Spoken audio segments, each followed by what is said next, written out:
Alors, dans la séquence Mobile Business, je vous l'ai dit, on va parler de WhatsApp, Android 12, aussi de Wear OS avec Jérôme Bouteiller, fondateur d'écranmobile.fr, chroniqueur hebdomadaire du secteur de la téléphonie, des apps et du web mobile.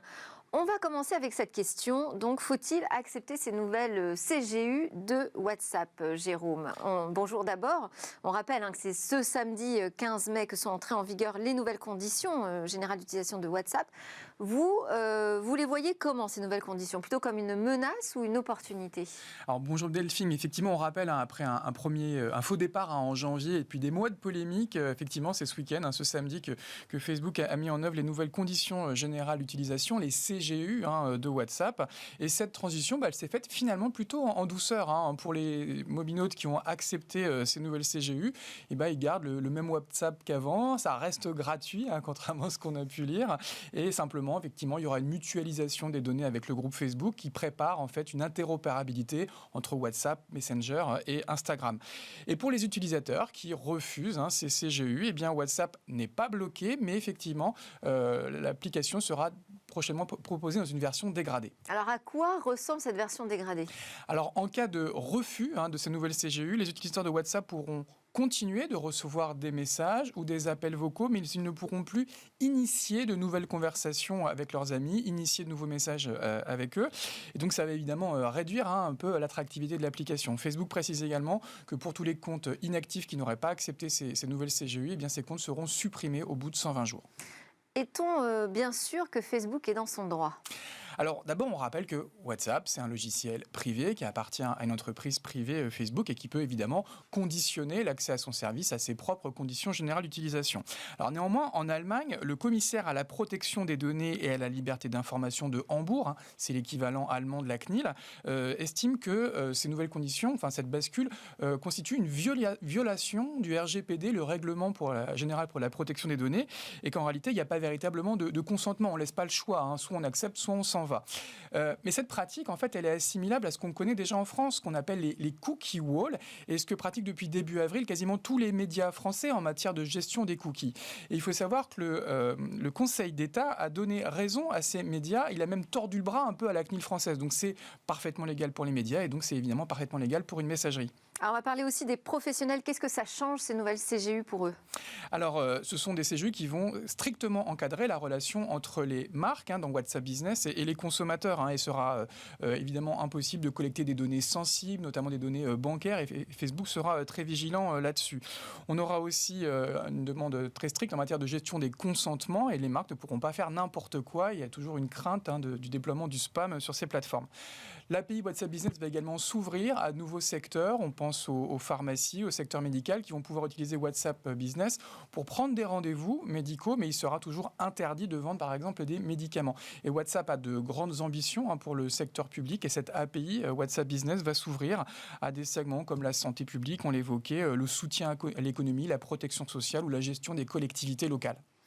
Alors, selon vous, si on devait résumer, est-ce que ces nouvelles CGU vous semblent acceptables? Alors, le secteur des messageries est très concurrentiel. On peut adopter d'autres logiciels américains, russes, chinois, ou tout simplement se satisfaire de la messagerie proposée par nos opérateurs nationaux.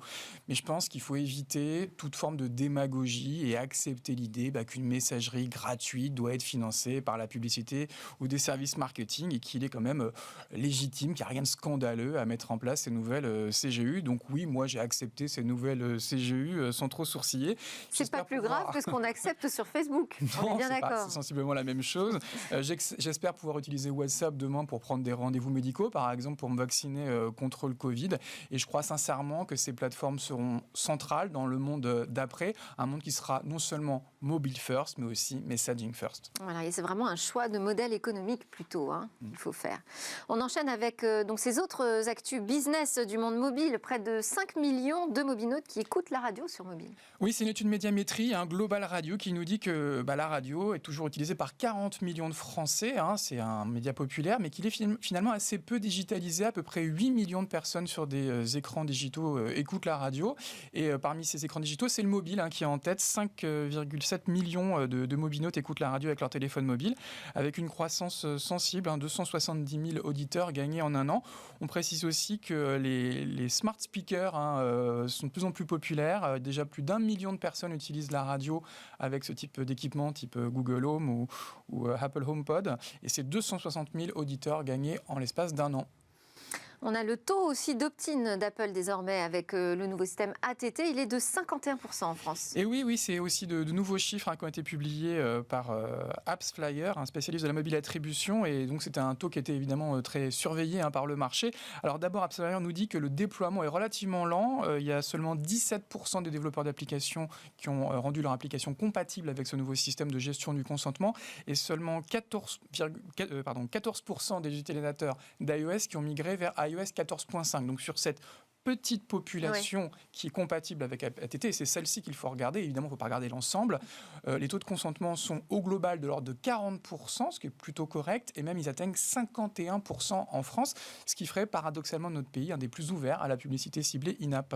Bon, et Google, donc, qui a dévoilé Android 12 et veut s'associer à Samsung sur Wear OS. Effectivement, alors c'était la grande conférence développeurs de Google cette semaine, Google I.O. Alors il y a eu pas mal d'annonces dans l'intelligence artificielle, dans le search, mais on va retenir évidemment le lancement d'Android 12, la 12e itération du système d'exploitation mobile de Google, qui équipe aujourd'hui plus de 3 milliards de smartphones sur Terre. C'est probablement un des logiciels les plus populaires au monde. Et Google tourne le dos au material design qu'ils avaient introduit en 2015 au profit d'un nouvel Android qu'on voit en image, qui va être plus coloré, plus arrondi, plus doux, et qui va également avoir une version de la Privacy Dashboard, donc une application pour gérer toutes les données personnelles et données de géolocalisation. Et également un partenariat avec Samsung qui va du coup abandonner son propre OS, Tizen, pour les objets connectés, au profit de Wear OS, la version wearable d'Android, qui équipera très probablement la prochaine génération de montres connectées du constructeur sud-coréen. Super, merci beaucoup Jérôme Bouteiller, fondateur d'Écran Mobile, pour toutes ces actus à la une du mobile. Alors c'est l'heure d'un tout autre sujet dans notre talk. On va parler des techs pour protéger les victimes de violences conjugales.